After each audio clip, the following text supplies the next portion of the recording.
Come along, children. Now we're going to have a little music.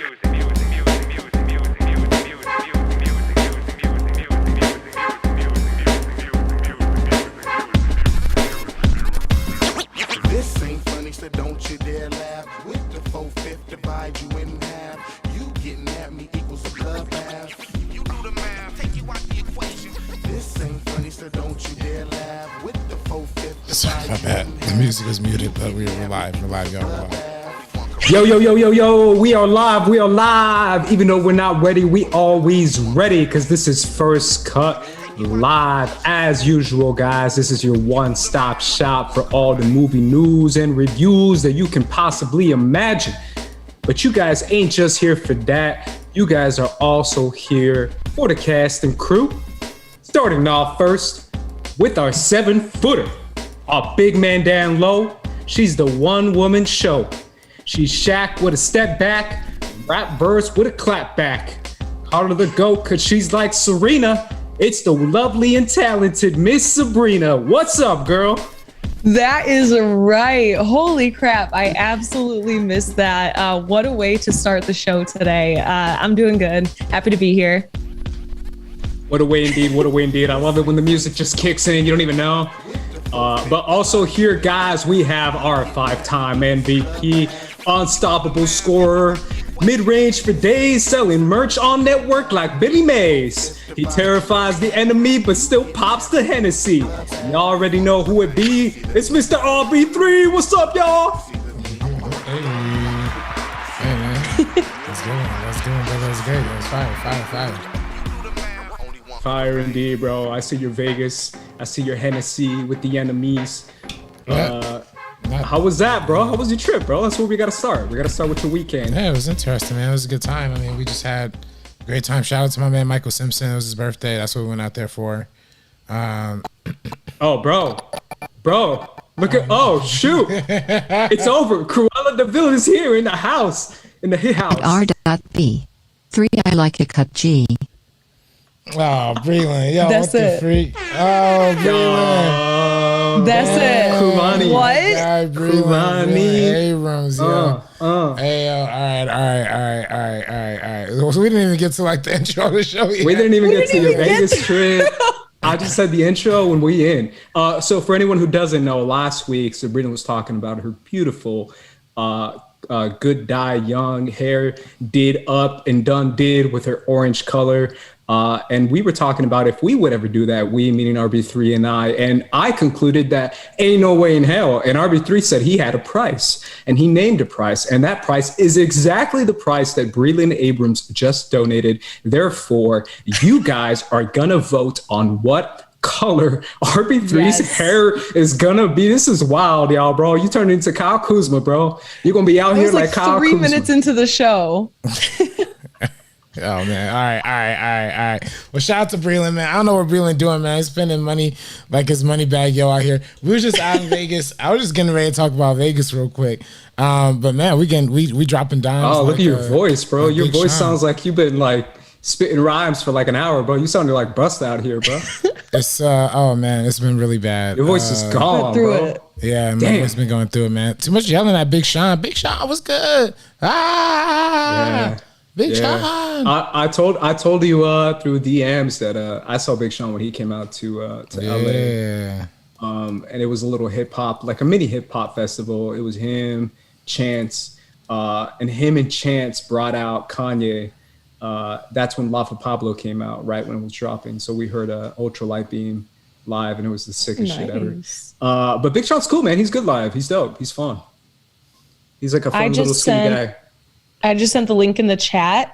We still have about I think I put 2 more hours. So by the end of the show or whatever, we'll have a good idea. The Cruella hair, that is winning by a wide margin right now. So I feel like that's going to be the one. I got it popping. You know, me and Kaylani. I voted for that on all my accounts on Sabrina on Film, Sabrina X Monica. I voted for the Cruella because I was like, that would look so damn good. Yeah, I went through on each one. But that link is still active for a little bit because honestly, I thought that was going to be the one that maybe didn't make it. But the red, the green, I know any of those would look good. So I thought purple. RB3 is would've been officially dope. Yeah. Purple. Purple would look good too. Yeah, RB3's happening. How are you feeling right now, man? You're gonna be. Are you gonna get fired from your job? No, I mean I won't get fired. They can't fire me for like dye by hair. I mean, not play. No, I mean I can see it. I just have to figure out like how am I gonna do it. Like, am I gonna do it like a full white? Am I gonna do like a bunch of like that gray, like that what that they had that like that gray for men kind of stuff. Maybe I'll do like a split kind of thing. I definitely gotta figure it out, but it's gonna be fun. It's definitely gonna be interesting. Shout out to Breland. I can't believe this. Hey yo, shout out to anybody who's still in the chat who still want to donate. Firstcut.live. I'm trying to figure out like another challenge just to like. I guess I was gonna. Yo, we gotta get Andres like now. Day, but yeah, Andres. Yeah, Peer pressure. Yeah. That's it. What am I supposed to do? You gotta dye your hair. What you mean? I ain't dyeing my hair, bro. I'll do something else. Put it on the line, dog. All right, you got interview. I'll do impressions. I'll do the whole. Dude, yeah, if he wants to, y'all pay me to do it. I'll do impressions. I'll do that for a cash price. Wow, your hair is sacred to you or something. Sacred, bro. It's the holy Bible. Yeah. We don't even see it. It's under a sun's hat half the time. What you mean? I know. I got a Suns hat, a Suns shirt, and my Suns mug out here, bro. It's Suns Media Day, bro. It's NBA Media Day. We out here, bro. I can't believe. Ben Simmons, where you at? Bro, you are so you be so in the NBA. You're the only dude who I know who watch like WNBA, bro. Like that's amazing. I had to hit you up. Technically, like, yo, you really I don't. watching WNBA right now.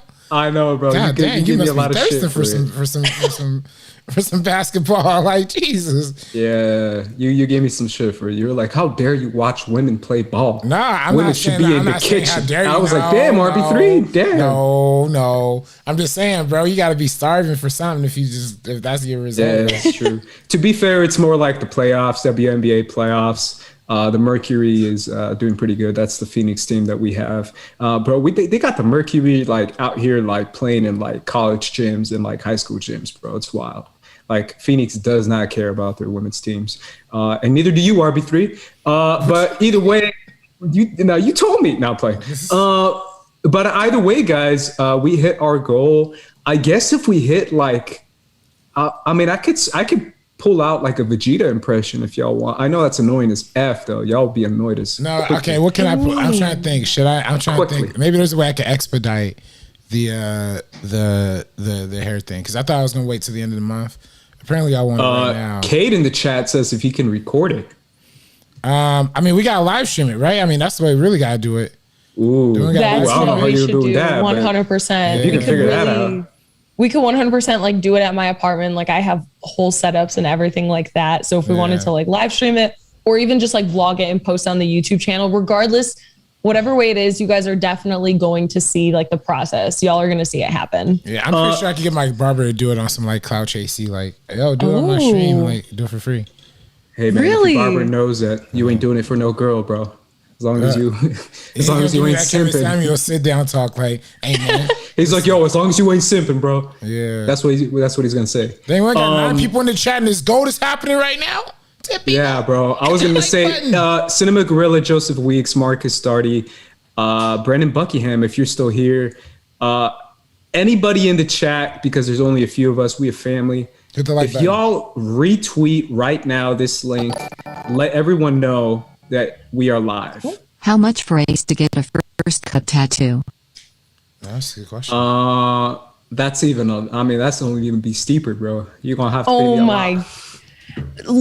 Let yourself loose. Live bro. a little. Do something wild. I crazy. I would 100% get a first cut tattoo. If we get to $1,000 tonight, okay, by the end of this month, by the end of the month, if we get $1,000, all 3 of us have to get first cut tattoos.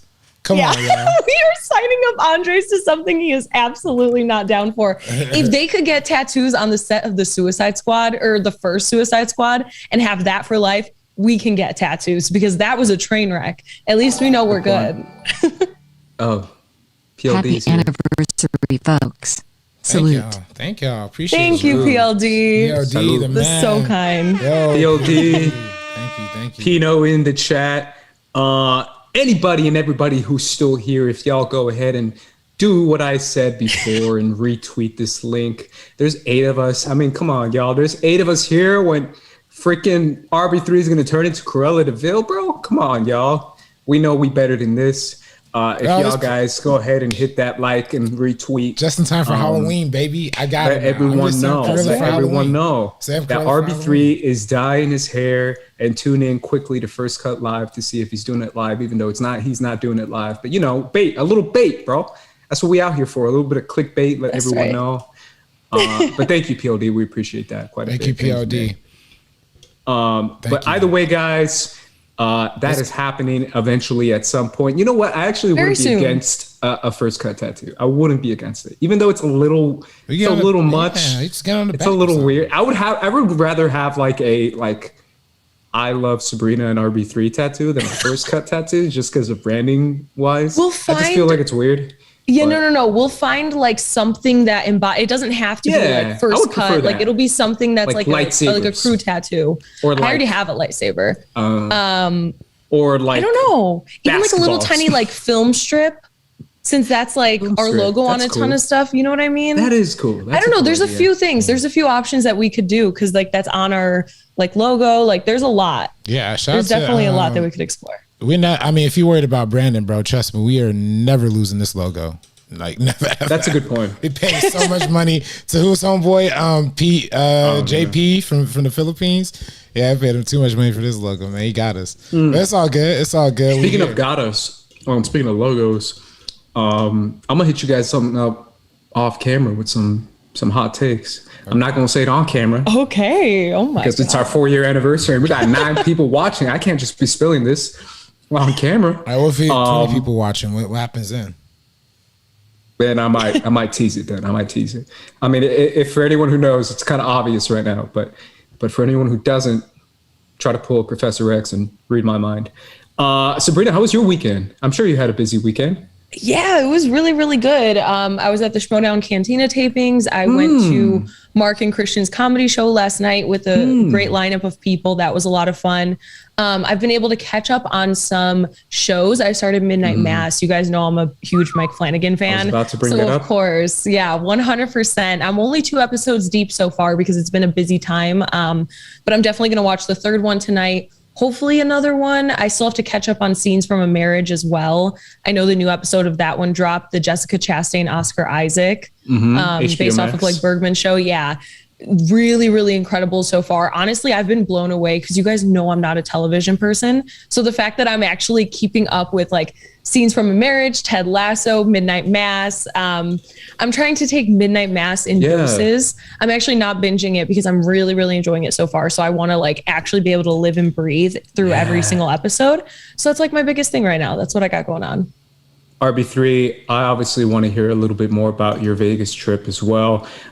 So you did Big Sean, you did the club scene, you did the homies dancing in the hotel room scene. Yeah, you did we went to a beach club. I wasn't. We went to a beach club as well, but I came a little later for that. By the time I got my phone was dead, so I didn't get no pictures there, unfortunately. But the fits were on point. I had fits.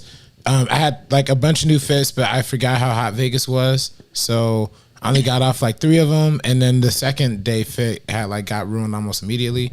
Somebody spilled a fruit punch on it, so it was like, dog, what can you do? And then what else happened? I feel like there was a lot of eventful stuff, but what happens in Vegas stays in Vegas, so gotta keep it. That's right. Yeah, gotta keep it up. Yeah. I do gotta tell you though, the amount of like hustlers out in Vegas who'll just be like, "Hey, yo, follow my brother's small business on Instagram right now," or even when you like chatted up with somebody at a pool party or something, they, give them a drink or something. The first, they're not gonna flash you your Instagram. They're gonna flash their Instagram. It's gonna be like their beauty Instagram or their their makeup Instagram or something, which is cool. It's hustling mentality. That's what I just got to start doing for First Cut. Like, I'm just be like, yo, you want to follow me? First Cut TMO right here. That's it. Exactly. That's exactly what it is, bro. That's what Vegas is, bro.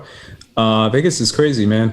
Anyways, speaking of TV shows, that was actually the last part of my lineup, Sabrina. But I kind of like that you brought it up. There's been a couple premieres that premiered over last week and last weekend.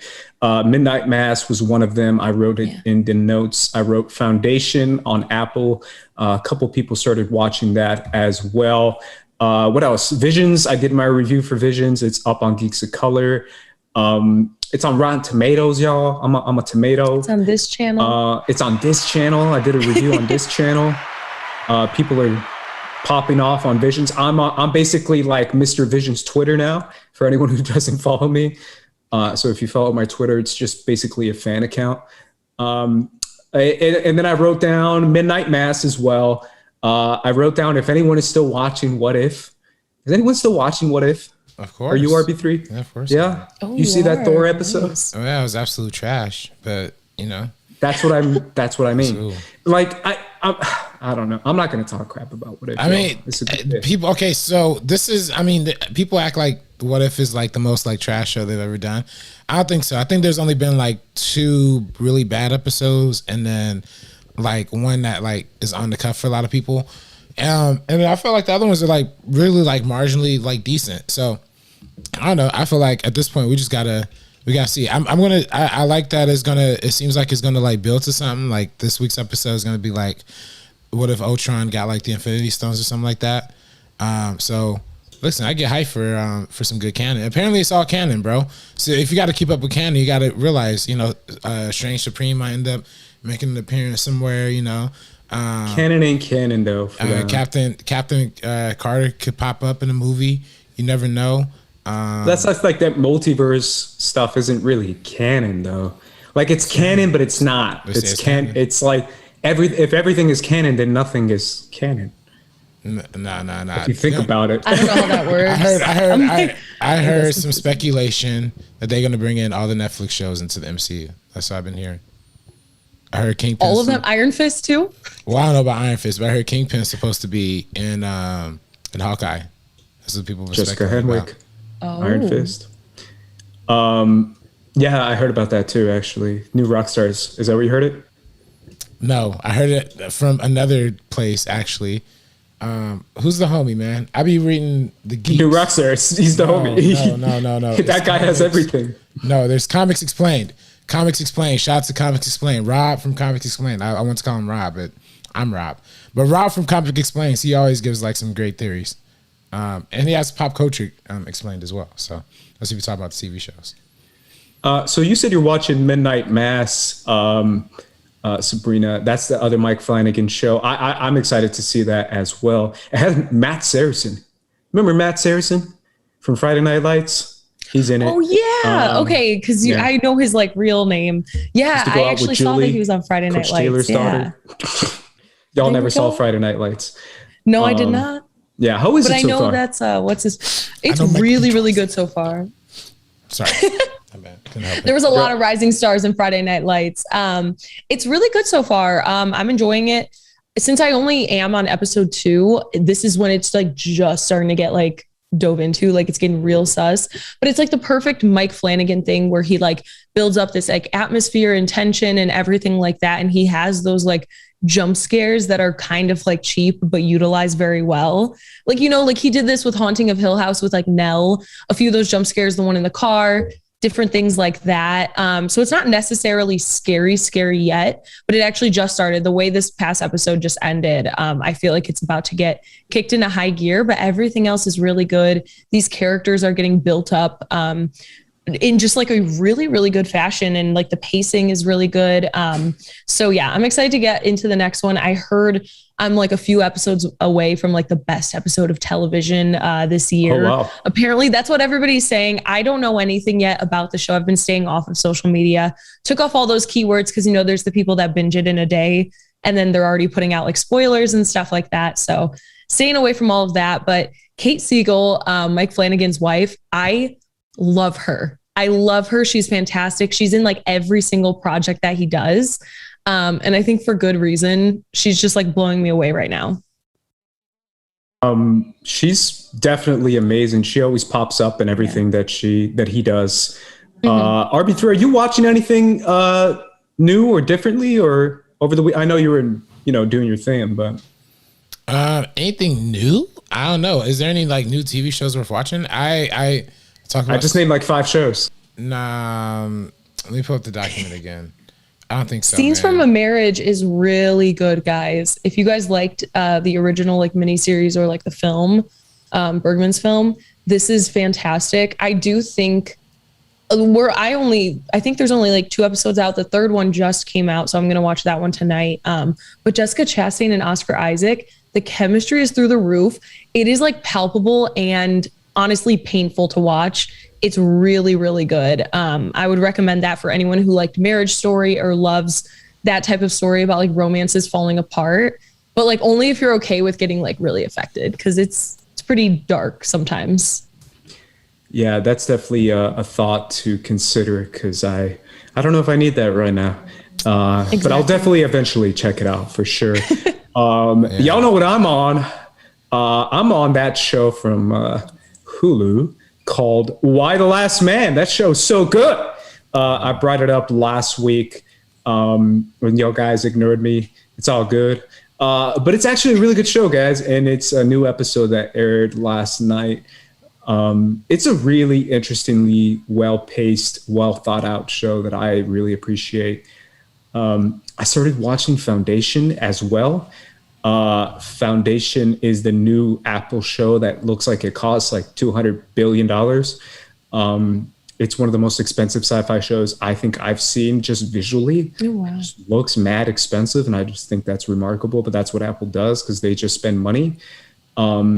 That show is actually kind of interesting. It's more about like the future and what happens when scientists clash with politics, which is obviously relevant. I think there's a lot of good stuff, man. I think there's a lot of good shows out right now. Obviously, Midnight Mass, I want to see. Visions is incredible. I'm going to keep rewatching that as well. I genuinely am. See it in Japanese and in English, both dub and sub. And then I'm watching the extras as well. But I kind of like taking my time and kind of rewatching them as well, just for my own perspective, just to do maybe separate videos on them. You never know, guys. So be on the lookout for that. Even like, I know we have Succession coming up, and you guys are huge Succession fans. That's like the big one that's coming up in like 2 weeks. Succession is like, I think we got to make a Succession podcast. Like it's got to happen, or like you and me, at least RB3. Wait, why don't we do like episode by episode, like no, but that's what I mean. Like week by week, week by week podcast breakdowns, because RB3 and I are like the biggest Succession fans like ever, and I don't even know if you've seen it, Sabrina, but I've watched the first season because of your guys' recommendation. Since I'm like horrible with TV, season 2, there was years where I like did not watch any. I know I have to catch up on all of that kind of stuff, but I've been keeping up with it. We have a few more weeks till then, so once I go through Midnight Mass in its entirety, that's when I'm going to start the next season of Succession. Yeah, Succession got a few weeks. Really incredible. All right, guys, let's hit our first movie topic since I don't see anything. Wait, we got to talk about the meaning of first, man. We got to talk about our 4-year anniversary. It's the birthday. Yeah, hold up. You got to pull it out. I knew it was coming. Hold up. It's my birthday. Definitely gonna get a copyright strike. It's not gonna make money on these things anyway. Hey.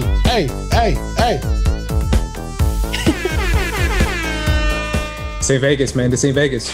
No, I'm playing. Yes, that is true, guys. We are turning 4 years old officially. The Meaning of podcast started out in my hot, small 1-bedroom apartment back in North Hollywood, California, when RB3 and I decided to do a show about film directors and kind of our thoughts and perspectives on them and what they were trying to say in their films. And we started off basically slightly inspired by the film Mother, which is Darren Aronofsky's last film, right? I believe that's his last film that he's done since. He might have done another one. But either way, last. I mean, God, he's not last in the sense of like his most recent. Okay. His most recent film, and we were inspired by him to do a podcast because Mother is like literally the story of the Bible. It's literally, I was like, wait a minute, are we watching the Bible? And then RB3 and I were like, yeah, I think that's what this is. I think this represents God and the Bible. And I don't think anyone understood that besides you and I, RB3. Yeah. But that is how we started. Any fun thoughts and memories? I'll start with you, Sabrina. Yeah, well, I came in about halfway. So I've been with you guys for the past like 2 years. And just, I'm really honored because every single time we go to like record something, it's always a different experience. There's always something really refreshing for all of us to add to the conversation, even after all these years. I can't even imagine with you guys doing it now for 4 years. So I'm honored to be a part of it, honored to be brought in the middle. Somebody else on my Patreon mentioned that they remember the episode that RB3, that I was like in the corner. It was the Soderbergh episode. I was in the corner. I didn't want to be on camera. And I answered something because RB3 was like naming a Channing Tatum film. And I think I was talking about The Vow, like the Nicholas Sparks one that he did with Rachel McAdams. And I was in the side and I'm like, The Vow. And then you guys like convinced me to get on. Then literally the next week I was on camera. So it's been a crazy, crazy journey. Some of my favorite memories, just like a lot of the times whenever we go see like a movie together, no matter what it is, you know, us seeing Knives Out, Andres on Thanksgiving, that was a lot of fun.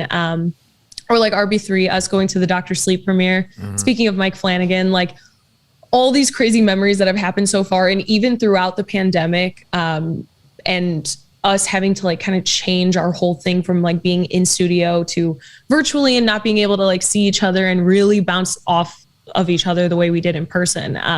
But still, the fact that we were able to do it though is something that's like kept me together throughout this pandemic and just like kept me like motivated and kept me going. So like, I appreciate the both of you so much.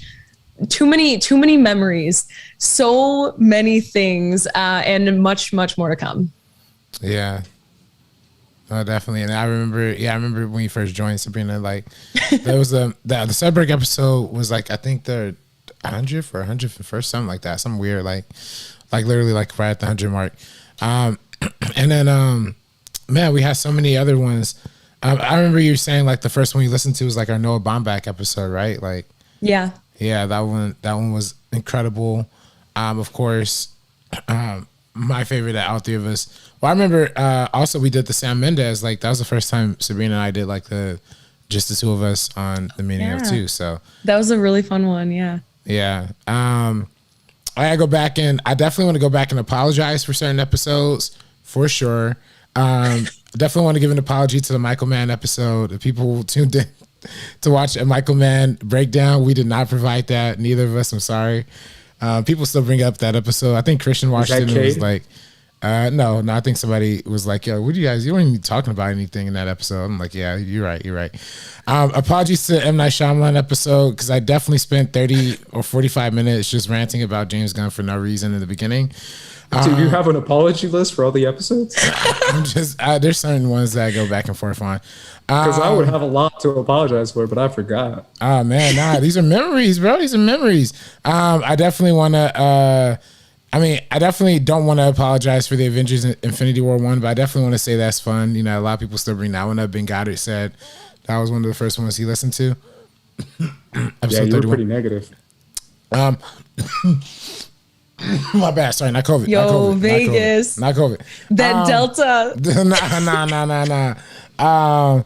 And then shout out to our Paul Thomas Anderson episode. One time I was at USC and like just by like Lorenzo or whatever, and somebody just randomly when I was like making a copy or something was like, hey, do you have like a YouTube show or podcast? I was like, yeah, I have a podcast. And you're like, oh yeah, I was doing something on Paul Thomas Anderson and I saw your video and I was like really inspired by it. I was like really good. I was like, oh, thank you, that's really dope.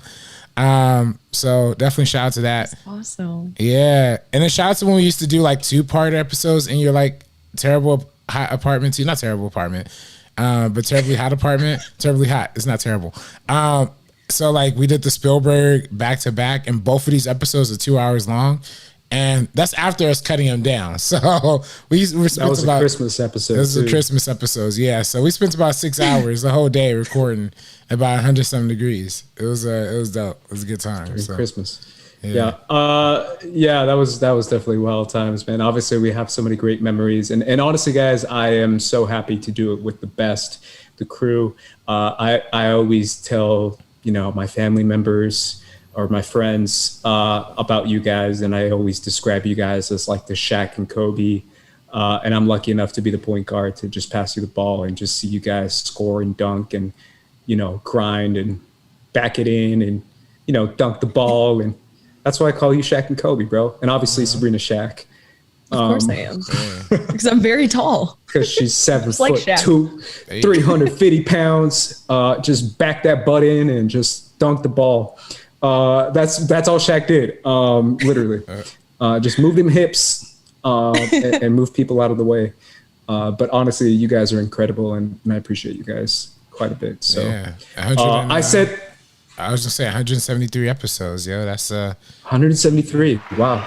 I was gonna say the one I chose was my Knives Out episode that I did. I posted that on my Twitter not as really, well. not really an episode of Meaning Of, but you know, it's all good. It kind of is. Oh, it kind of was because Kinda it was is, like yeah, a a little longer bit, spoiler, kind of like how we did the Us episode. It was technically like a hybrid Meaning Of episode because it was like a spoiler. Longer version, kind of like our Us episode, because we did an Us review and then we did an Us episode. Remember that? Yeah, we did the Us spoiler, and then we did the Us the Meaning Of yeah. And then that was also crazy too. We used to do like those reviews, like 30-minute long, like reviews, like what were we doing? Just like sitting there talking, looking at each other for 30 minutes, like crazy. Well, I can understand if it was 30 minutes virtual, but 30 minutes to just sitting in person? What were we talking about for 30 minutes? No, we were going back in the day. It was more like an hour. Off. Yeah.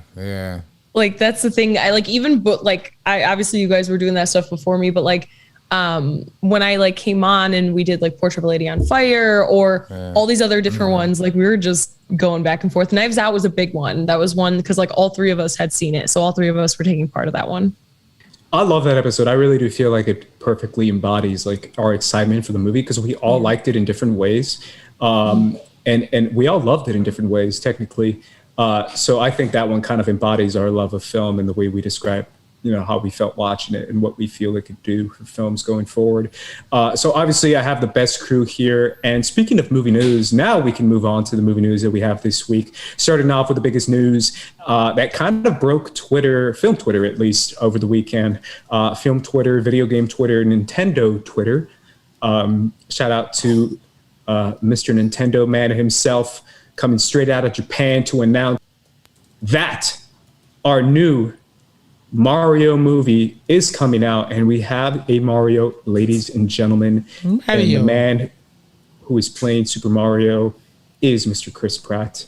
Also playing Luigi is Charlie Day. Anya Taylor-Joy is playing Peach. And then finally, Jack Black is playing Bowser in the animated. So they're not actually going to show up in like costume, guys. So don't freak out. I feel like a lot of people were assuming that, and that's why they were freaking out. I feel like I'd prefer it, honestly, at this point, not with a few of them. Animated's way more easy to swallow than that. It's easier for sure. I love like the Jack Black, the Charlie Day. Like I can vibe with those picks. Some of the other ones, though, just don't really make a lot of sense to me. Like Anya Taylor-Joy. Well, that's the biggest one, but I will get there in a second. But like Anya Taylor-Joy, because like I don't know too much about it, but like Peach and Mario are like a thing. Anya Taylor-Joy is like my age. Chris Pratt's in like his mid 40s, and I'm like, I know it's just voice, and they don't have to physically like be having that chemistry and stuff like that. But still, I'm like, you really couldn't get somebody that was like a voice actress or even just any actress at all, because we had Zendaya, and all of us love Zendaya. We know she's talented as hell. We love her. But when she was Lola Bunny, it's almost like as if she just sent in like voice notes and like got her check and like bounced. Cause like, I get it. I feel that's the same thing. So a lot of the times, like, I feel like someone like Charlie Day, Jack Black, like they have their distinct voice. I can't really necessarily see that for Anya Taylor-Joy, even though I love her. So I wonder what did it. Maybe there was a really great audition. I hope it wasn't because of her like name recognition and like the acclaim that she's been getting over the last 2 years. And then, yeah, Chris Pratt's the worst one. What? Like, I just realized too, Sabrina, that you did not grow up with Mario. Like I grew up playing like the old school Super Nintendo, like 1993 version of Mario. Wow. Yeah. So I'm so interested to hear your takes on that. But yeah, tell me about what you think about the casting. Yeah, I know a little bit, and I remember my cousin would play and I would like play along, but it was like it wasn't like a huge thing that I was super into. But Yeah, the Chris Pratt. I don't know. I guess he was decent in Onward. Now, like on reflection with that, but that's what I thought of as well. Exactly. It's going to be weird though, because he does have to kind of do like the Mario voice and like the Mario like manner. You have to do it if you're going to do an animated Mario thing, right? I mean, has he? So he's done the Lego movie. He's done Onward. Has he sounded different between those two films? Like he kind of sounds the same. No, but he's going to have to do like the "It's a me" or something, whatever that is. I'm horrible at that. Mario. Exactly. I mean, it's a little weird considering he has a very recognizable plain voice. Hey, you guys, I'm Chris Pratt. No, I'm really oh man, that's terrible. That's terrible. My cracky voice is not doing anything for me. Yo, Doja Cat, is that you? Vegas variant, baby. That is not going with that Chris Pratt. Yo. Why you sound like Doja now? Yeah, seriously. I said thank you very much. Like that. That's how he sounded. Yeah, that's exactly how I heard.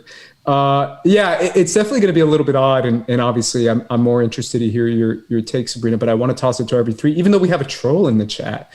We have this troll called Robert Butler saying Andres' favorite TMO is the Quentin Tarantino episode. Who is that?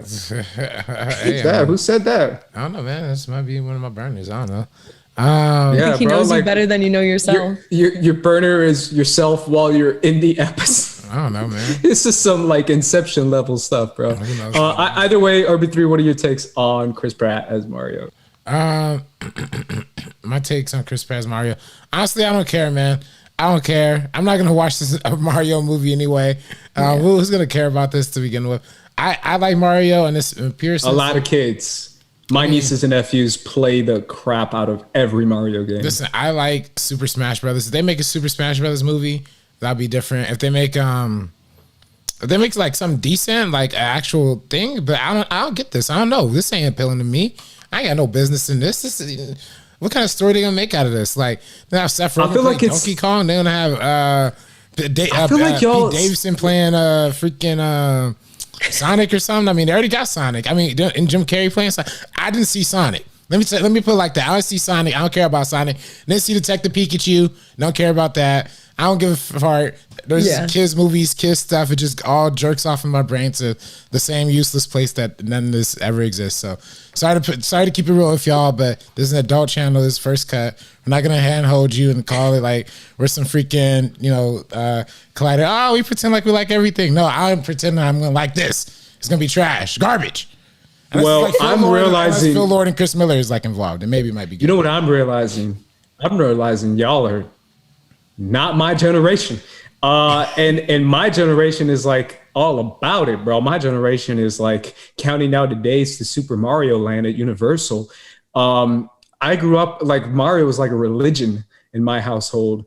My brother like indoctrinated his children. I'm kidding, not indoctrinated, but really got his kids to play Super Mario on the new Wii versions. And we played the new Super Smash versions. We played the new Super Mario Party versions. We played all that stuff because I played it with my brother on the N64.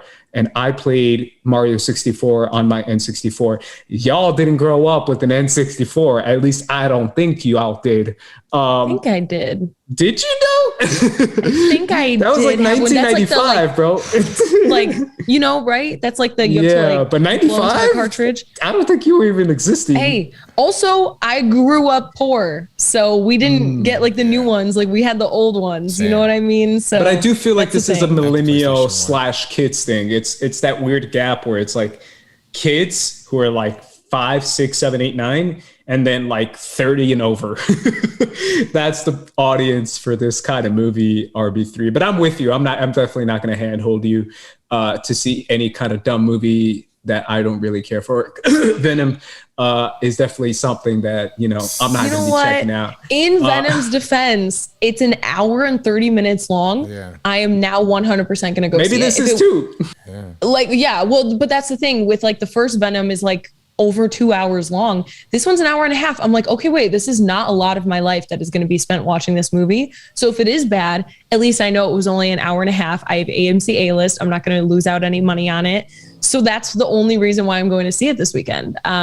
So I'm definitely going to see that one. I'm going to see Titan, and then I'm seeing Bond tomorrow. Ooh, so Bond. How are you seeing Bond tomorrow? Kings of Color. What the hell, bro? What the heck? You can't even hit me up. I worship at the altar of Bond. Wait. Stop. I've been watching Bond since y'all before, since Bond was like back in 1955, bro. Stop it. Well, it's during and Sabrina's the day. out here like, I don't know who Bond is, but I'm watching it. I've And I'm like, seen Bond. Bond movies since like day one. Dorian knows how big of a Bond fan I am, man. What the hell? What the heck's going on over here? Y'all, I don't know. I can't. I gotta make a call right now. We're just bitter because y'all's hair, because of y'all's hair. Yeah, because your hair looks so good. Your hair looks so good, Sabrina. Arbor3 is starting to realize. I look like what? Like a Bond girl? You look like a better Bond girl. I don't even know who's the Bond girl. Oh, isn't Arma de Ana de Armas is in this for sure. Is she like the Bond girl? Because there's a few. There's Leia, right? Leia Seydoux. Seydoux. That's not my Bond girl. She's coming. You know back. who my Bond girl is? Who? Lashana Lynch, bro. Exactly, her too. That's my Bond girl. Well, she's gonna be Bond. She's not gonna be Bond. She's gonna be Bond, like Bond. That's my Bond girl. Hey, comma. That's the thing. Yeah, you're seeing Bond, Sabrina. Rub it into two Bond fans. But that's what I was gonna say. Is that one's almost 3 hours long? Like Venom's an hour and a half. I'm like, okay, that's fine. Also, I'm cool with that with Bond. As long as the pacing's good, as long as they do what they need to do, it doesn't drag out, then it goes by in a breeze. But I'm nervous because I'm going to have to pee at least twice. Like I know myself in that 3 hour period, like I'm going to try not to drink water. But yeah, I do like the Daniel Craig Bonds. I haven't seen too many other ones. I've seen a few Pierce Brosnans, things like that. But yeah, I think there's one Daniel Craig Bond I don't like. I think it's Spectre. Spectre's unlikable. Like it's I like, you know, I just don't like love it. But like Casino Royale. I like Quantum of Solace, even though it's weird. That's cool. Yeah. I mean, I definitely do feel like there is a couple movies now that I might be like, yo, I'm good, I'm skipping. But I feel like a lot of millennials, AKA me, are interested in the Super Mario world and kind of making that into a story. I grew up with like the freaking original Leguizamo Super Mario and Luigi movie. I don't know if you guys saw that. I used to see that like every day when I was a kid. Mario was like the dopest, coolest thing ever. I used to main Yoshi on Super Smash, for anyone who knows what that means. Main basically means like you always pick the same character. Yeah. And I would always pick Yoshi, and it was the weirdest thing. Like everyone was always weirded out by it as like a kid and as an adult playing the new version. They're like, who plays Yoshi, bro? I mean, you got freaking Bayonetta over here, and I'm over here with Yoshi. Keegan-Michael Key is Toad, right? Is he Yoshi or Toad? He's Toad. Toad. Yeah. It's just and then Seth Rogen is someone else. I forget who he is. He's very Donkey Kong. And by the way, I thought it was funny. Somebody said I knew for sure Toad was supposed to be Asian. I don't know why I thought that was so funny to be like. I could totally see Toad being Asian, but no, he's that's Keegan-Michael Key. By the way, I saw some weird video earlier. I saw a TikTok that was like breaking down how like the Donkey Kong video game was like some sort of like secret like racist analogy for like the hood. Like if you play like the Donkey Kong video game, they're literally like in like this little cabana. They have like carrying around AKs and machine guns. Like it's just crazy. Like it's coming out like in 93 or something like that, or like 94. So it was like right in line when like Boys in the Hood or something came out. They're like trying to rip off. So it's just kind of funny. Yeah, I feel like a lot of stuff might be in that weird world, in that weird hybrid. That's cool to know that you guys don't care about Super Mario. That's cool. Moving on. Well, I mean, they dropped this cast list, and it's just like, why are we supposed to care? Like, what is gonna? If this comes out and everybody's like, oh my god, this is so good, this is a masterpiece, you got to see it. Then I'm like, okay, but like, do I need to see Chris Pratt? I didn't see the Tomorrow War. I don't care for Chris Pratt. I've already talked about this. I don't really like Chris Pratt. He's the worst Hollywood Chris, and there's so many of them. There's so many of them that could have been the worst. He's the worst by a landslide.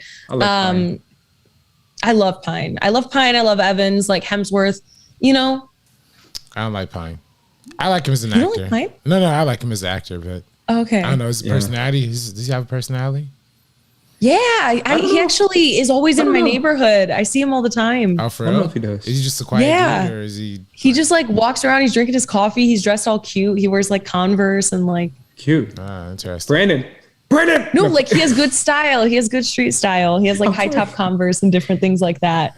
But yeah, I just literally walked past him and I'm like, oh, Chris Pratt. Yeah. I don't know. Some of the Chris's just all of them. Yeah, I mean you got to get a little bit. Oh, really? I mean, you got to get Hemsworth off the roids, though. I mean, that's one thing. Wait, what you that's mean? A lot of roids, bro. Stop. Y'all seeing the size of his bicep, bro? That ain't natural, bro. You can't convince a brother that is natural. I don't know. He's Australian. That ain't natural. Everything's bigger in Australia. They have those huge spiders. They got the snakes. Like, Trust me. a big That's bicep. not That natural. makes sense. They got those big kangaroo that's ready to punch you out in Australia. He's got They do have Jack kangaroos. They have to be ready for that. Yeah, but if y'all see any type of professional wrestling, as much as I have, yeah, muscles are fake and wrestling is fake. Moving on. Speaking of, well, sorry. RB. I'm sorry. And I was gonna say some of the Chris's rubbed me the wrong way. I got Chris Evans got to stop being Mr. Chris Evans on Twitter all the time. I agree. If you know what I'm saying, you know what I'm saying. Chris Hemsworth doesn't have to. I guess the steroids are cool. I just want to see this dude do something. You know what I mean? Like, I guess the steroids are cool. I just want to see him do. I just want to see him. I don't know. I feel like I don't see him do anything outside of Thor. So get this man a job or something. He's tried. He had the whale movie in the heart of the sea or whatever. He had Ghostbusters, Men in Black International. Like, he keeps trying and it's just like not sticking in those ways. But like, I hope to see him in something else. I mean, speaking of something that was an absolute dumpster fire, Dear Evan Hansen, I saw it. Oh yeah. You saw it?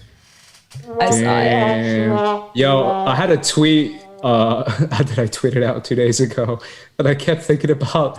Have you guys seen the Robin Williams movie Jack? What's a movie that I saw as a kid? Yeah, see, that's out of your generation too. It came out in 1995, which is really showing my age. But I said it's a movie where like Robin Williams is like, he has like the brain of like a 10-year-old.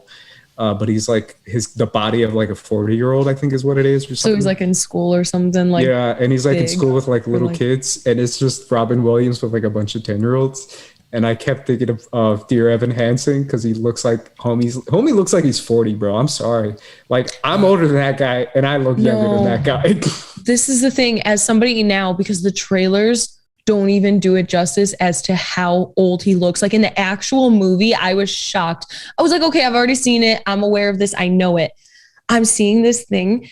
They keep like doing like close-ups on his face and he is just belting. Like he's just like fake belting along to these songs. And I'm like, oh my God, it is really, really bad. It is so jarring as like his costuming. I know the whole polo situation with like the cast and everything, it's all iconic, it's on the playbill, but it looks horrible. He looks like a narc. He looks like 21 Jump Street, like Channing Tatum and Jonah Hill going into high school trying to like snitch on some people. That's exactly what it is. The story's bad. Honestly, I would have taken out the three like main teenagers, which is Caitlin Dever, Ben Platt, and Amanda Stenberg. I would have taken all three of them out and put like newcomers or something, somebody that's like fresh faced, because how many times are we going to see Amanda and Caitlin Dever play a high schooler? We've already seen it so many times from both of them. So it's just like, it's just more of the same. It is like nothing new to add. Also, all the takes that it has on like mental health and like bringing awareness to certain things where it's like, oh, the person who looks perfect and looks like they have their life together could be dealing with the same thing as somebody who's like a outright train wreck. Like they touch on that stuff, but it's like so surface level. Like it's not deep at all. There's just like no substance there. It's so unfortunate because I love Perks of Being a Wallflower, and it's the same guy who wrote that book and directed the film. So I love his previous work, but he just did not capture the same like heart and like intimacy that he did with like that one. With like Perks of Being a Wallflower, we're going through like Charlie's perspective, and it is it's a level of like understanding, and you feel the weight of everything. In Dear Evan Hansen, you feel nothing. And again, I don't know anything about the stage musical, but the music was horrible in the movie, because like I can imagine on stage, it's like huge and bombastic, like, you know, of course, it's a whole performance. But in the movie, it was just not it at all. Every single time I was just like, I can't wait for this to be over. It felt so out of place. I feel like sometimes there's just stuff that's in a certain way, whether it's a video game or whether it's a stage production or whatever, that you just can't adapt to film. And this is genuinely one of them, because there was nothing. Like he's a horrible person. He had many opportunities to kind of stop. And I do understand Amy Adams is like the grieving mother, and she kind of puts him in a few like uncomfortable positions to like continue on like making up these stories. But at the same time, it just gets to a certain point where you're like, you're just a bad guy. And I know he's a kid and he's struggling with his mental health. And sometimes you do horrible, or you do things that you're not like the proudest of, but it just went on for so long. It's not one mistake that he did. This escalates to a certain point. At one point, he's singing a goddamn song to the kid's sister, who he has a crush on, because the sister was like, oh, we weren't close. He didn't know anything about me.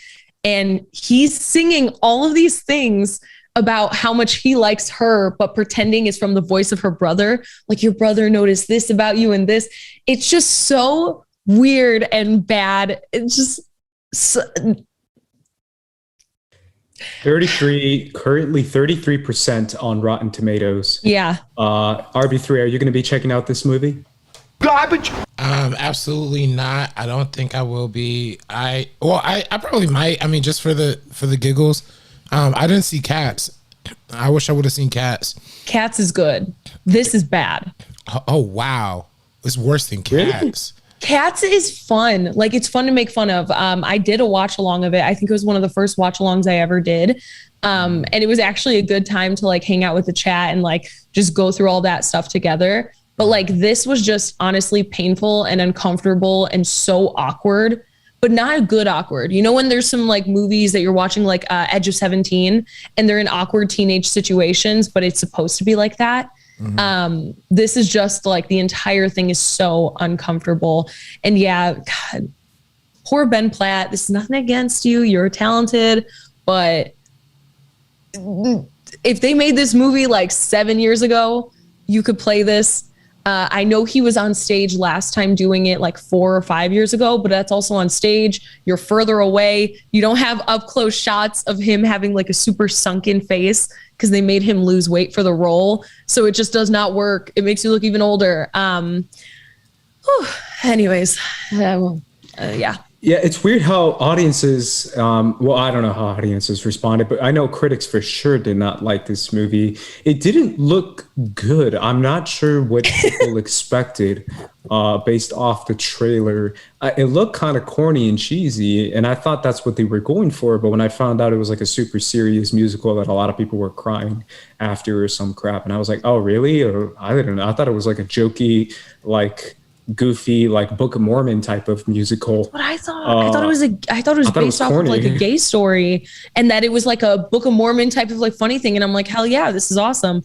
It has a 90% audience score, is a 33% critic score on Rotten Tomatoes. Wow. It is the exact opposite of situations that we've talked about, where something has a high score from critics, such a low score from audience. The exact opposite. So maybe I'm too harsh. Maybe I just don't understand. Is it out to the public yet? It is.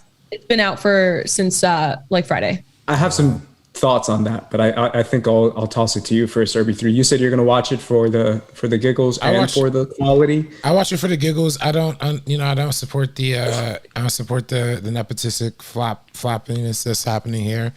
Like Ben Pratt can't put a 30-year-old in a movie and act like we're supposed to be okay with it, unless it's Tobey Maguire in the original Spider-Man trilogy.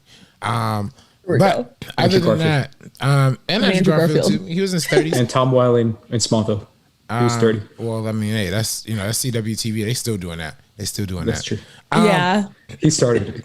They only cast like people in their 30s. This kind of makes me really want that story of like them saying they're going to de-age them, like for the streaming networks. Kind of makes me want them to do that now. Like, why don't they just go in and that's too much. Just get a new actor.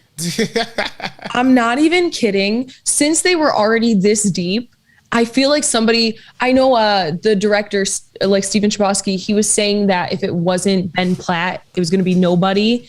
And it's like, okay, then let it be nobody. Maybe this shouldn't be a movie. Because the de-aging thing, I am not even going to lie.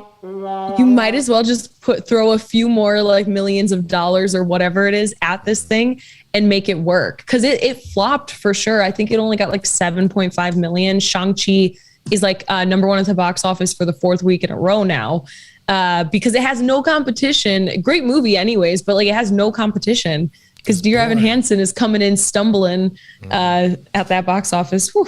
Also, but still 90% audience is pretty remarkable. 90%. Wow. I really do feel like maybe a lot of people are like, yeah, I am lonely and I want to sing about it. And they just feel like represented. It's all the theater kids who've been listening to the Dear Evan. I don't think that's what it is. For years, just going on Rotten Tomatoes and vote for it. I think it's okay. Go ahead, Sabrina, because I'm curious. Well, no, because when the trailer dropped, a lot of people were like, "Oh, this is what the story is about." Like I knew the playbill, I knew like what Evan Hansen looked like, I knew about Ben Platt doing it. Like I've seen photos of it. I had no idea. No donation, just a subscription. But thank you, Patrick Sutton. Hey, thank you for subscribing. Thank you, Patrick Sutton. But yeah, that's the thing. It's like, I think all of us were kind of thrown for a loop. So I don't even know how many hardcore Dear Evan Hansen fans that there are in like the mainstream theater world, 100%. But in terms of like film and like all of that, I just don't think there's a lot. So I don't know if it's necessarily like bias as to already liking the source material and the music from it. I do think because it is like, we have a problem with some of the themes that are touched upon in a lot of these bigger movies being very, very surface level. So it's enough of being like, wow, they tackled like mental health in teenagers and all this other stuff without actually saying something or contributing something new to the conversation or starting something actually deep. I do see a world where something like this can bring up a conversation, like a much deeper conversation, but it's just because it brought the topic up, didn't necessarily say something important. It's kind of like Love, Simon. Love, Simon is a great, like very just like sweet young kid movie touching upon the themes of like budding sexuality, adolescence, friendship, all these different things, your identity.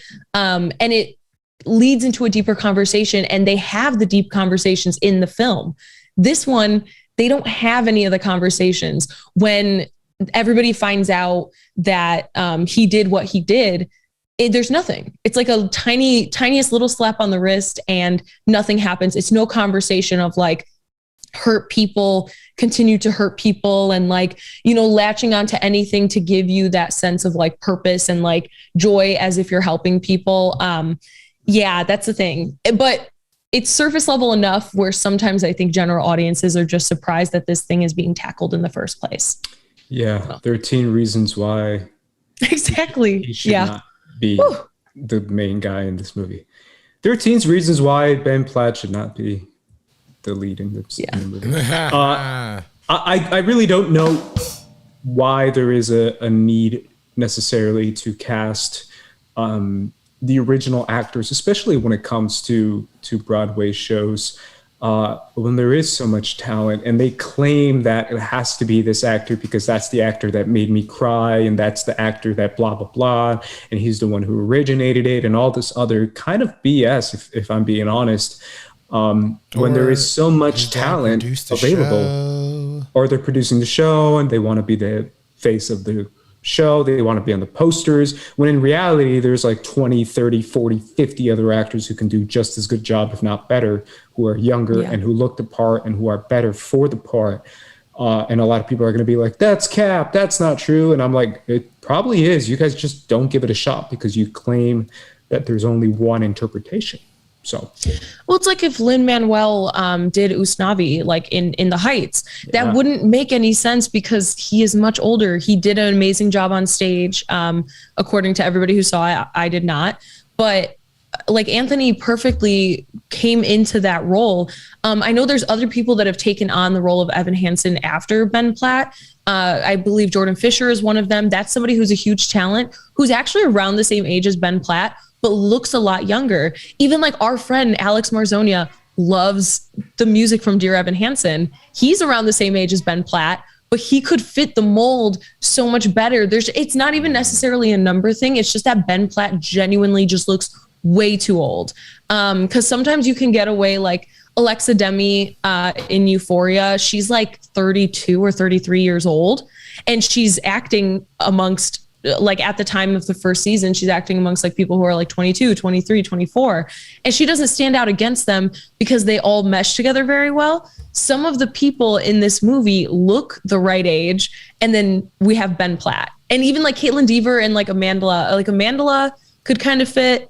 But that's the same thing. We've seen them play high schoolers so many times that it's just nothing new at this point. We totally could have had some newcomers come into this role, or somebody like Jordan Fisher who has not broken out into like the mainstream with like a Pitch Perfect-esque movie like Ben Platt did back in the day.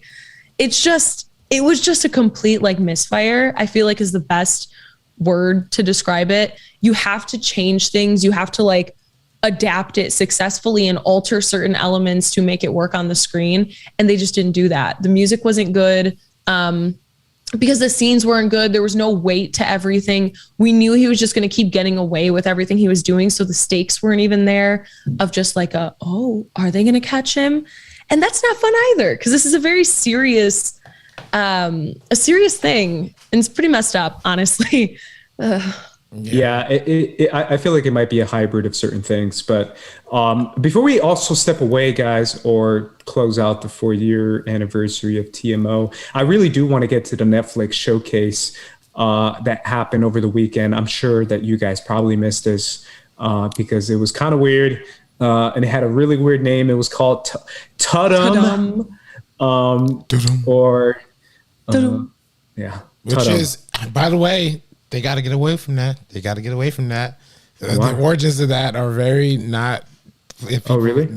I mean, it's not bad, but RB3's out here like canceling everything. Well, not as bad. It's not bad, but it's literally just the season 2 finale of House of Cards. That's what he does at the very end. He does the boom boom. Oh yeah, that is right. That is. Oh my God, you're bringing me back, bro. That is why I got Netflix in the first place. It was House of Cards. Yeah. Remember I told you that? What? We used to be the biggest House of Cards fans, RB3 and I, and we did a podcast about it, TMO about it. And I said that what got me to subscribe to Netflix all the way back in like 2013, I think.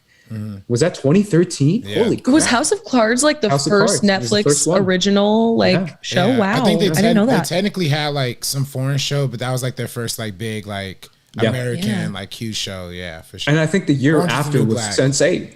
Well, they had Sense8. It was Orange and the New Black and House of Cards was the same year, and then Sense8 was next year. Yeah. Okay. Yeah. Yeah, you're right. They do gotta get away from that for sure. Anyway, it's a cool scene though. It's a cool scene. It's a cool sound effect, but it's just interesting. They're just keeping that. They're rocking with it so hard. Yeah. Maybe they're trying to rebrand it. They're like, no, don't think about that. It's this now. Netflix. It's kind of hard to if you're a House of Cards fan, though, now that RB3 brought it up. Just because you immediately think that was like the hardest scene. He just ends. You immediately think of Mr. Boom, boom, and it just ends. Mr. Space Key. I know. I don't want to say his name. Say it. Demonetized. Not playing.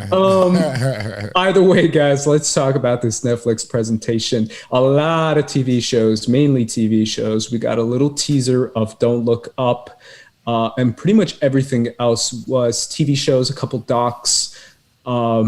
We have. Well, actually, I'm curious to hear what you guys think stood out in the entire presentation. What is the main thing, if you had to take one takeaway, one thing that you were like, ooh, that's interesting from this entire Netflix presentation? I put a couple highlights in the notes that you guys would say stood out the most. I'll start with you, Sabrina. Honestly, it's been really tough so I didn't like watch this presentation. I've seen a few things on social media, some highlights. It's been tough to keep up with a lot of the stuff that Netflix is dropping, sometimes I just like scroll through it because honestly, I've been using like HBO Max and other things like that. They're coming out with so many movies, so many shows, so many things, completely oversaturating it. Even with something like Midnight Mass, I feel like that could have been a perfect example of something to drop week by week. Like, do it for this show, keep that conversation going, because now that so many people breeze through it, it's on to the next thing. Netflix is like, not in terms of the quality of the content, but it's like guilty pleasures, like junk food. It's like, let me just binge this thing. Let me just finish it. And then you just move on right to the next thing. And then your mind is like wiped clean from what you just watched. And that's what honestly stands out to me with this, because all of it is melting into one thing for me. And we keep up with this. We keep up with this content. We keep up with the trailers that are coming out.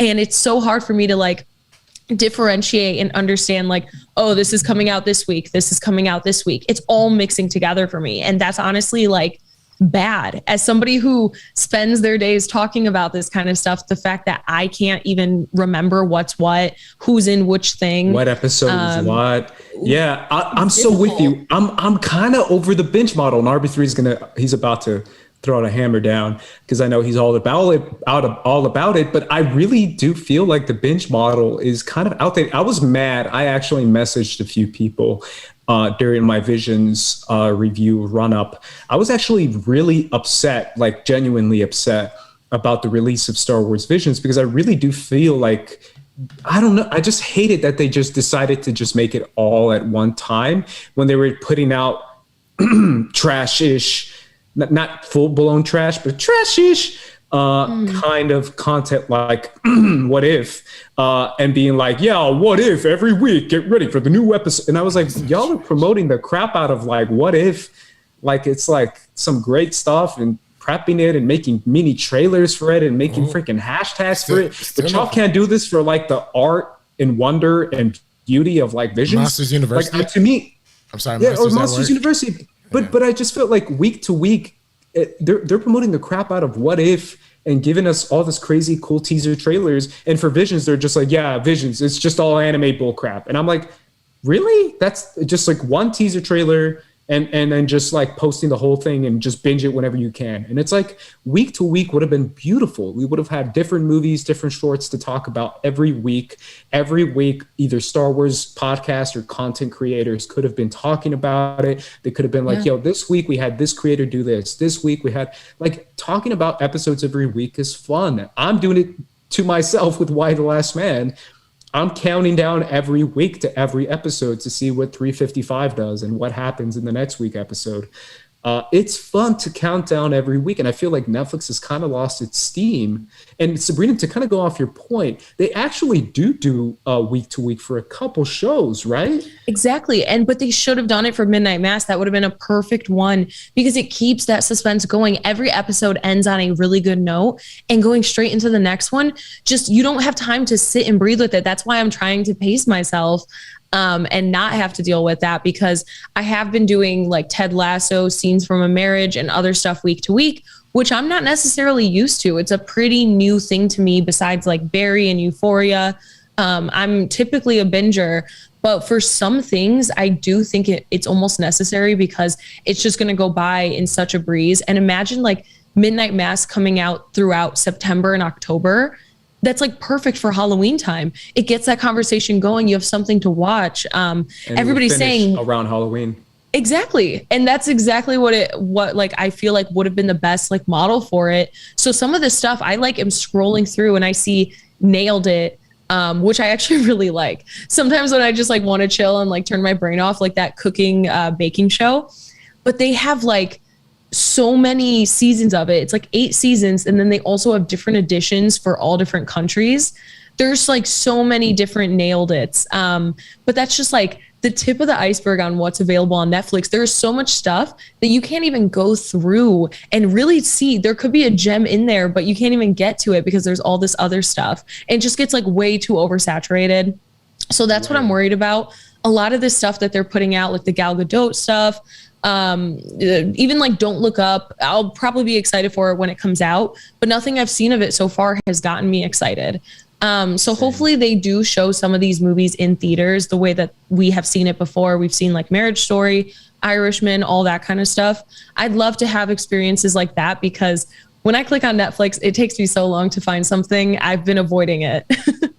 RB3, what do you think was the standout for this Netflix presentation? Well, definitely to me, I love the Kanye West trailer for the Gene Young. Yeah, I guess that's what the project's called. Genius. Yeah, whatever it's called.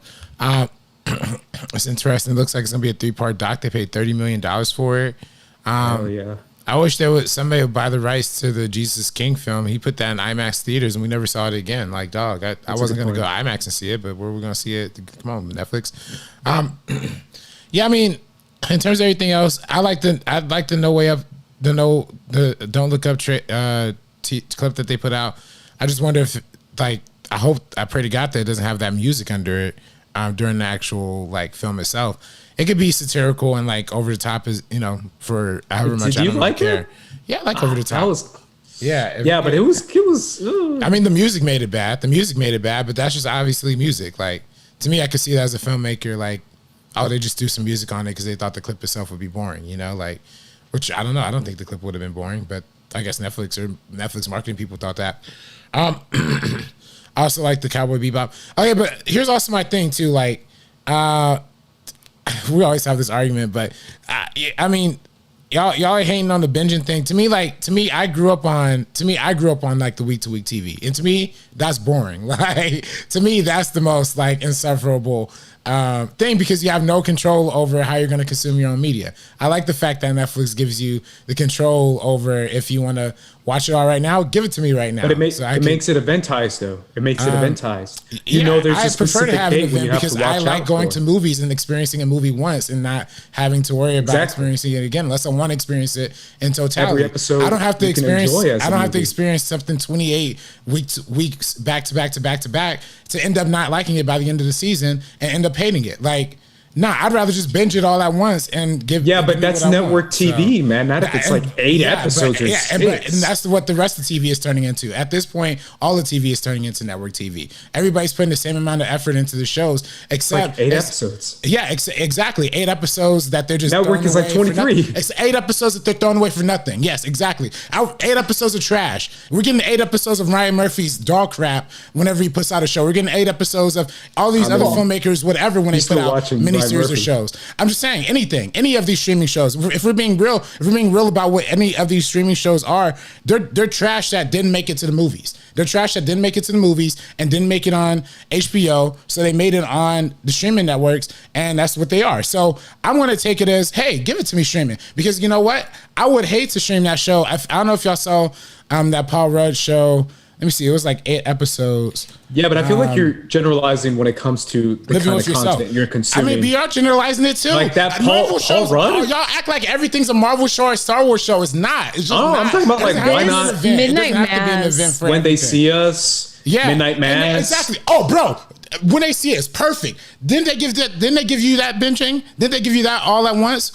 Once you want to experience that all at once, because it's a cinematic experience, because everything is cinema, because TV is cinema and TV and whatever. Like, yes, it's bingeable. And look at how much attention that got versus the actual week to week release they did for small ads for Amazon. Look at all the attention that any Amazon show gets. Does Amazon shows get any attention? Yeah, there's no chance for them to get attention because people don't have the chance. Because people don't have a chance to catch on to the story if they're not able to binge it. If you're not able to binge it and get to the end right out that pop, you're not going to be interested. The shows on Apple TV, I'm not going to watch the Foundation because I know the first episode is going to bore me. I know it. And then if I have to wait for another week for a boring second episode, I'm just not. Now, if it's on Netflix and I can go, I could go, oh, this first one's boring, but I got the next 2 right here. Maybe I could continue with it while I'm still in the mood. Then yeah, I'm going to go for it. So I'm just saying, like, I don't think there's a. They've been doing that though. Yeah, I mean, but I'm just saying, I think for certain things it can work for weekly. Like, I think probably for Star Wars Vision, probably the weekly thing probably would have been better for this, just to get more hype and anticipation back because people love anime. But at the same time, You know, I don't want to see everything. I don't want to see everything go back to the weekly model, because then we're going to be paying for all these streaming services for just the same crap they're getting on cable, except we're paying more for it now. So yeah, there's a good point. There's certain shows that should be bingeable. I mean, at this point, Stranger Things. Like the Ryan Murphy one. Yeah, like the Ratchet and like all that. I didn't see those, but like that's like what I was saying about like kind of like junk food television, where you just kind of like toss it on. You're not really expecting much. You just go along for the ride on like a Sunday because you're bored. But something like Midnight Mass, like it's an experience, and like I don't know. I feel like they could have built up a lot of hype, because even like Mike Flanagan with like Hill House and stuff like that, everybody will talk about it for 2 weeks and then it's just completely gone after that. Like I still talk about Hill House and stuff like that, but like it won't be on social media. But if this was dropping the way Succession is about to drop in a few weeks, and they were doing one a week for the next 8 weeks till the end of October, genuinely, I feel like a lot of people would be checking this show out, because even when it dropped, everyone's like, oh, it's like it's about like religion and stuff like that, and they're like, no, it's very different from what you see in like trailers or whatever. But some people might take it for like face value and just click away. But if they continue to hear people talk about it every single week, then they're like, oh, this is actually a lot different than what I thought. So yeah, I do think there's a lot. There's definitely a strategy for sure. Because I do feel like you're right, RB3. Like I was going to say, Stranger Things at this point, like you can't go back. You have to binge it, because I feel like Stranger Things. I remember season 4 was the last one. What was the last one? Season 3? I think season 4 was the most recent. I don't know. No. Season 4 is coming. Season 3 was the most recent. Yeah. So season 3 was the 4th of July season.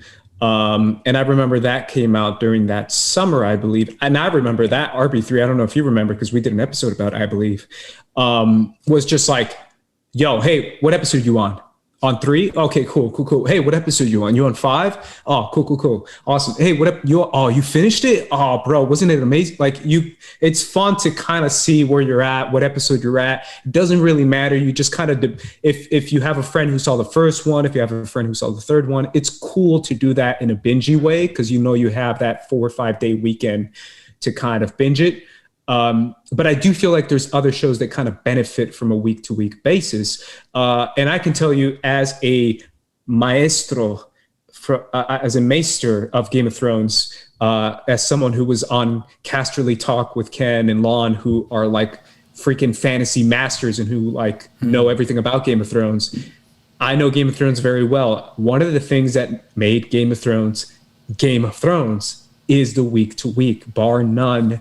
Mic drop. Like, it's just no debate. You just cannot debate that Game of Thrones would have died if it wasn't week to week. It just would have died. People would not have given a crap.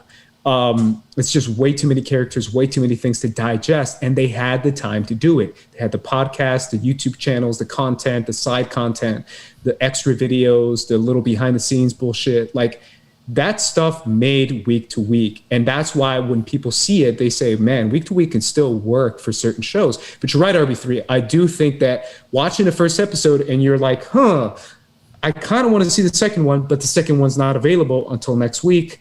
I'll skip it. You're right. That's why a lot of networks now are doing the first 2 episodes.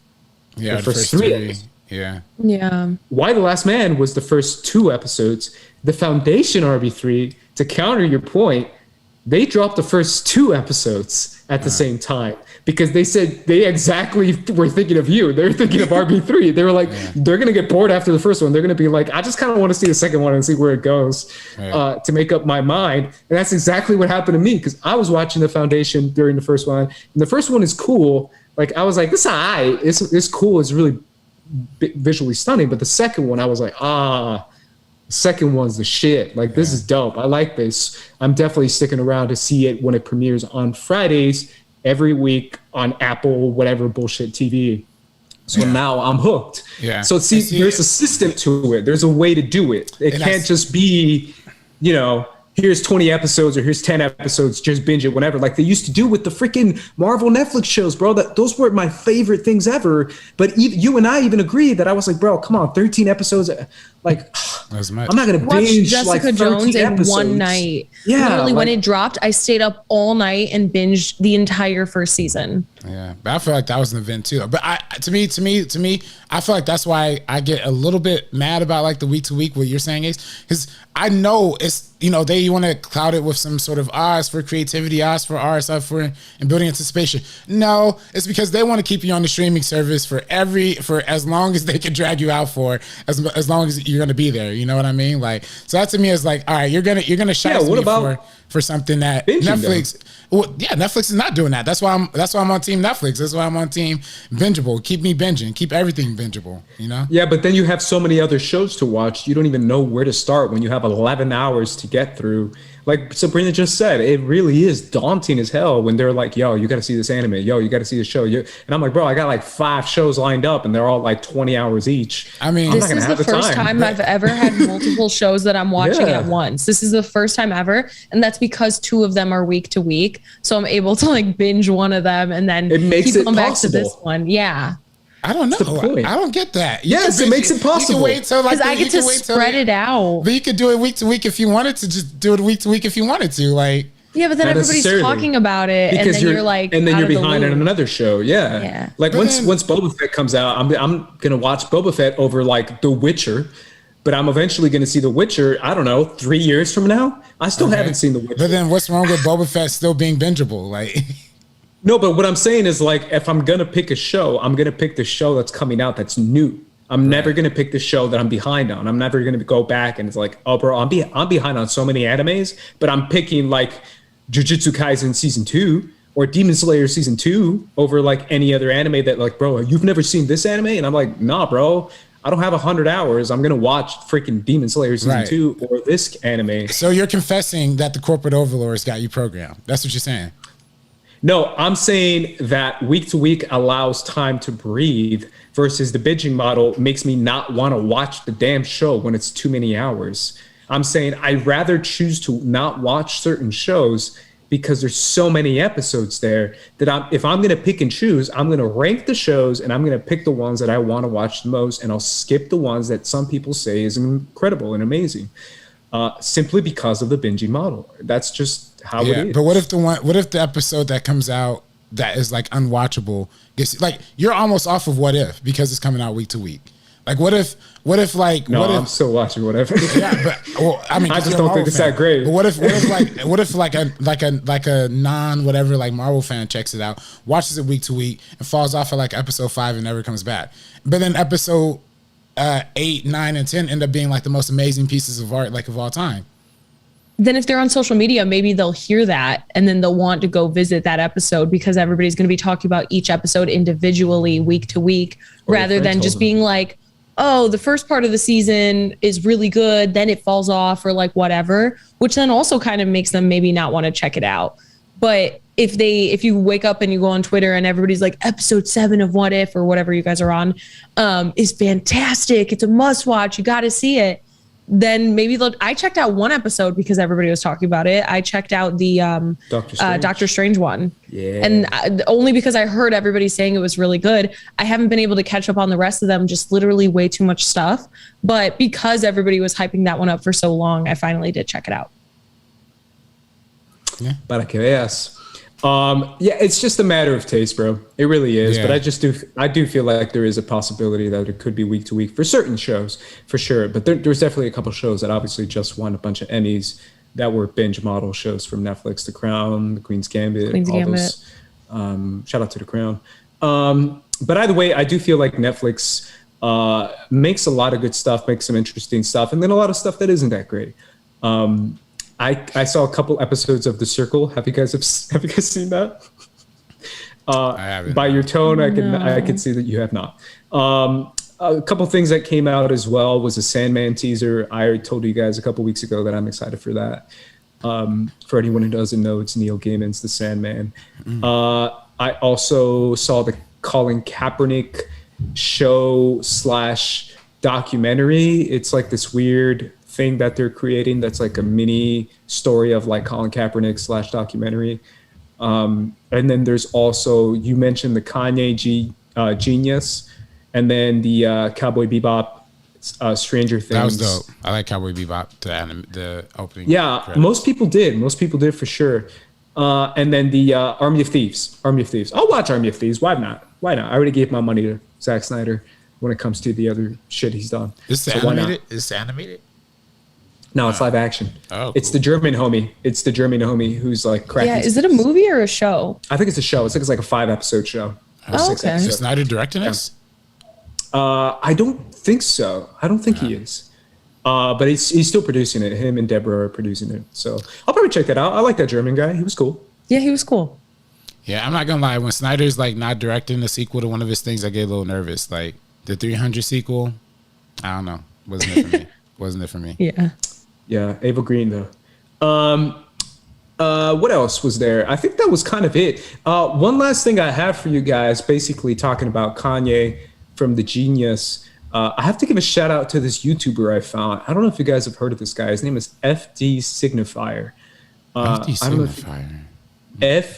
Signifier, I think is his name. I'm gonna look him up right now again. But he made a video. He does video essays, and he did a video about Kanye and why he means so much to so many people and why he was so original and so groundbreaking when he first came out. It's really interesting. It talks about all his albums and what he meant to so many people. And then there was going to be a part 2 later on. But he does a lot of like black men in media entertainment kind of thing, and like black masculinity. And how that's defined in different media. He did a video on a couple animated shows, a couple live action shows. He's cool. He's a really cool guy. He's really smart. I highly recommend this guy, FD Signifier. He did a video on Bo Burnham. That's the first one I saw. It's a really interesting take. I'll have to check out both of these. Yeah, so it's dope, and it's definitely kind of like my thoughts on Kanye, and I think it may be your thoughts too, RB3, just because, you know, when you have a lot of, you know, white people side-eyeing you when you say you like Kanye, and you're just like, you're like, yeah, sure, I'm so rocking with Donda though. Yeah, Donda's it. That's you and I, RB3. You and I are always like, is it like a really long album though? It's 2 not. hours. It is kind of 2 hours. That's a quite a bit of a. There's long a couple album. like remixes though that you don't have to. There's you like, don't have to listen to J.O. remix. But see, I'm like the biggest fan of like listening to an album from start to finish, like the way it's intended, like the whole. The ending is just remixes, and it's like 4 remixes, and I'm just like, you can skip that. I feel like if I was in the room with Kanye West, I would have told him, Kanye, trim it down to 19 tracks or trim it down to 20 tracks even, make it nice hour 20, and then cut out all the stupid intros. Because there are songs that like have an amazing song, and then there's like 2 minutes more of just like gospel singing. You're like, wait. Yeah. So I could definitely I could see that. Which one? Coming to Life? No, it's the one Pure Souls. Coming to Life, you love. I love Pure Souls though. I love that one. She's going crazy. I love Pure Souls. Yeah, she's going crazy at the end. Of that. But at the same time, like, you could have kept it out. Yeah. What is this? The truth gonna set you free. Yeah, it's not even gospel music. She's just singing the hook like over and over again. And then I don't know. If it would have been like 20 tracks, hour and 20 minutes, like condensed, and then he released like the rest of the songs like on remixes. Cause there's songs that like don't even belong. Like there's literally a lyric that's like free cocoa for the throat goats. I'm like, wait, this is a gospel album. Amen. Yeah. Amen. Yeah, this is a gospel album. What do you say that for? Amen. I need an explanation. Shout out to because I was re-listening to the album, and obviously I had my favorites. My favorites are always kind of the same, you know, 24, Moon, Keep My Spirit Alive. Those were my favorites, which were more like the gospel stuff. RB3's, why are you laughing at me, bro? And then I listened to Praise God again. I think it's called Praise God with Travis and Keem. I think Keem's on it. Yeah. Keem's verse, bro, is so fun, and it's so like when you blast that in your car. And I was driving, and then he's like, "I want to come up the street in the way. I want to," and I was just like, "Oh, bro, he's killing it!" Right? I was like, "Bro, he's going in right now." It's like when you're just like, he starts out praising God, and then he's just like gibberish, bro. He's just like, "Bro, I'm gone." He's like floating in the air by the end of the song. It's incredible. Yeah, that's wait. Like, so is it? Album. Oh, never mind. Sorry. What were you gonna say? Well, because no, I always mix them up. Is it Da Baby or Lil Baby? That's the not good one. The not good Lil one is Baby's Da the Baby. DaBaby's not good. Not good. Unfortunately, he is on the album. He got added. That's what I was gonna say. Yeah, he's on the album added last second. I feel like Kanye just literally trolls because he knows. Well, no, but not even just that. Like when they had like the Donda like listening party and stuff like that, like pulling out like the first one, pulling out like Marilyn Manson though too after everything that just came out. Like you just do that to you literally just do that to be an asshole. Like that's it. Like you don't call up Marilyn Manson. They're not like friends. It's not like they collaborate frequently. You're doing that just to be an asshole. So that's like. I recommend Sabrina, especially you as like a non-Kanye fan, because RB3, I mean, if you see it as a Kanye fan, RB3, you're going to be saying like, a lot during this video from FD Signifier. Yeah. But you, Sabrina, as like a non-Kanye fan. I'll watch it for sure. If you watch it, you'll kind of see our perspective as like someone who like loves Kanye and grew up on Kanye. I still can listen to everything like 808s and Kanye earlier, inspired everything like I am. Yeah. Like Kanye, like literally, which college dropout, late registration, listening to that in high school and then graduation when I was literally gonna graduate from high school. Like it's pretty significant, like how much Kanye has meant in my personal life. So that's why he legit inspired me to even get into artistry at all. So like, that's why he means so much to me to the point now where I'm just like, bro, we out here for you, bro. Eventually, you know, you're gonna find out. But either way, guys, I think that's going to do it unless you guys have any other thoughts on anything else. Kanye, Evan Hansen, happy 4th birthday to the meaning of. Ooh. Wait. RB3's gone, bro. He's gone. I'm also trying to figure out, there's something else I want to say too. There's something else I want to say everything about. I always forget. I mean, bro, you tomorrow you're gonna be someone else, bro. You're gonna be Cruella de Vil, bro. Oh yeah. Oh yes. That's right. Thank Cruella the RB3.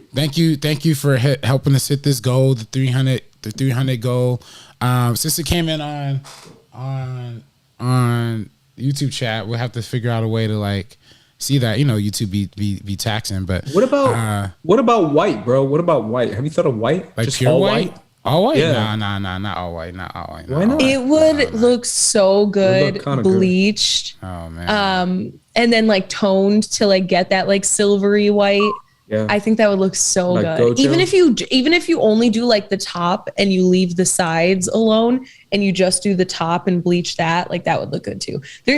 I think you could rock a lot of different colors or a lot of different styles. The Kuzma. Rock the Kyle Kuzma, bro. Come in with blonde hair. You don't know who Kyle Kuzma is? I know he played for the Lakers. Of course I know who Kyle Kuzma is. When he came in with the blonde hair, bro. When he came in with the blonde. I don't look at these dudes' hairs, bro. What you looking at me for like that? Like he came in with the blonde hair, bro, and everyone made fun of him. Yeah, you Lakers fans were on Twitter like trashing him, bro. Yeah, I wasn't trashing. I never trashed my fellow Lakers, but you Lakers fans were trashing Russ when he came out in that dress. I wasn't. What you mean? I retweeted it. What you mean? Laker fans are supportive. That's what I'm saying. Like, no, they did not. Not on the Twitter I follow, bro. All the Lakers. There was like Lakers memes, Twitter account, Lakers fans media account. Because literally, it's such like toxic masculinity all the time. Lakers fans. Well, no. All sports fans. Because the first thing anyone actually, like honestly, men in all different things, whether it's like music or whatever, the first time you see a guy like doing a certain thing, if you don't like them, you're like, look at that. Yeah. Like if you don't like them. NBA, so of course, if it's on an opposite sports team, like people are going to talk shit immediately. The second they get an opportunity to, If you're on NBA Twitter, bro, like RB3 knows, at least I think you know, like everything is sus. Everything is sus. Like, yo, homie sus. Homie sus. And it's just literally like anything he does. Like Russ is now sus because he wore a dress. That's funny. Right? Yeah, I know. That's what I do, bro. Like I opened up your intro, bro. You didn't say anything about my intro. I did it for you, man. I did it for you. Thank you, dog. Shout out to Sabrina, who is always lovely and talented, as I said in the intro. Sabrina, where can everyone find you? You guys can follow me on Twitter and Instagram at SabrinaXMonica, also on Twitter at SabrinaOnFilm, and Patreon.com/SabrinaOnFilm. RB3. Follow me on Twitter and Instagram at Director RB3. Follow Timestamp at Timestamp Movie. And Timestamp. You have any Timestamp news, man? Not this week. Okay. More news is to come. Cool. So there we go. Awesome. Obviously, go follow them, guys. They are the Shaq and Kobe of the show. You just saw RB3 spitting bars about Netflix earlier in the episode, so you know what it is. You can follow me at Squad Leader Ace. I might be dropping some more Star Wars content later on, and maybe even another thing that is coming on later on in the works. So make sure you guys tune in for that. Either way, guys, for the First Cut crew, make sure you guys subscribe to First Cut. Do that. Leave a comment, like, do all that good stuff. And follow us at First Cut TMO. For the First Cut crew, we are deucing out. Peace.